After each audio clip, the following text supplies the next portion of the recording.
చూస్తున్నారుగా steel plant ప్రైవేటీకరణ చేస్తున్నాం అని చెప్తున్నారు. మరి దానివల్ల ఎలాంటి నష్టపోయే అవకాశాలు ఉంటారు ఈ రైతులు? నష్టపోకూడదని కోరుకుంటున్నాం అందరూను.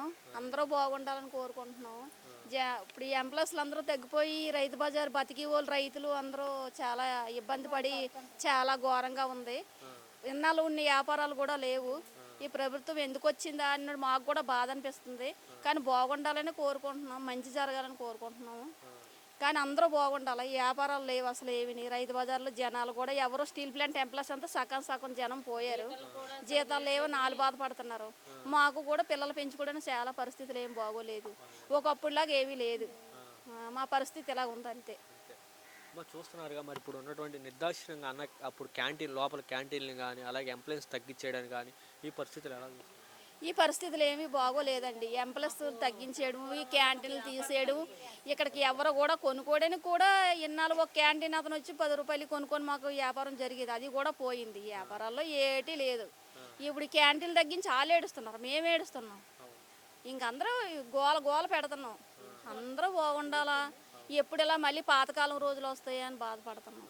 రావాలని కోరుకుంటున్నాం. చూస్తారు, గతంలో జగన్మోహన్ రెడ్డి గారు ఉన్నప్పుడు 5 ఏళ్ల పాటు స్టీల్ ప్లాంట్ మీద ఎటువంటి చర్యలు తీసుకోలేదు. కానీ ఈ కూటమి ప్రభుత్వం వచ్చినాక అత్యధిక మెజార్టీ గాజువాక ప్రజలు ఇచ్చారు. కానీ ఎందుకు దృష్టిలో పెట్టుకోవాలంటారు? అది అప్పుడు నుండి ఉన్నదని అంటున్నారు. ఎప్పుడు ఏం జరిగిందో ఎవరికేం తెలియదు కదా, ఎవరివి చూడలేదు. అప్పుడు నరేంద్ర మోలుని కాండి జగన్మోహన్ రెడ్డి ముందు కాడి నుండి జరుగుతుంది ఇదంతా. ఇప్పుడు పెదల మీద పడ్డది కానీ ఇదంతా ఎప్పటి నుండో జరుగుతుందని అంటున్నారు. ఇప్పుడు ఇది 2 సంవత్సరాలు 3 సంవత్సరాలు పెట్టిన ఎంప్లాయీలందరినీ తీసి పారేసి వాళ్ళు ఇబ్బందులు పడి మేము ఇబ్బందులు పడ్డాం. అది వ్యాపారాలు ఏటి లేవు. 2-3 సంవత్సరాలు పెట్టి అసలే లేవు. చాలా ఇబ్బందిగా ఉంది. నిత్యావసర సరుకులు కానీ కరెంటు బిల్లు ఎలా ఉంది? కరెంటు బిల్లు ఎక్కువ వస్తుంది కొద్దిగా. ఈ మధ్యకాలం మీద ఇంతకుముందు మీద ఎక్కువ వస్తుంది కరెంటు బిల్లు. తర్వాత రేట్లు కూరగాయలు అన్ని తగ్గులు ఉన్నాయి కానీ నిత్యం తినే సరుకులు మాత్రం రేట్లు ఎక్కువ ఉన్నాయి. పప్పులు ఉప్పులు అలాంటి రేట్లు ఎక్కువగా ఉన్నాయి, పెరిగిపోయి. పంటలు చూస్తే లేవు.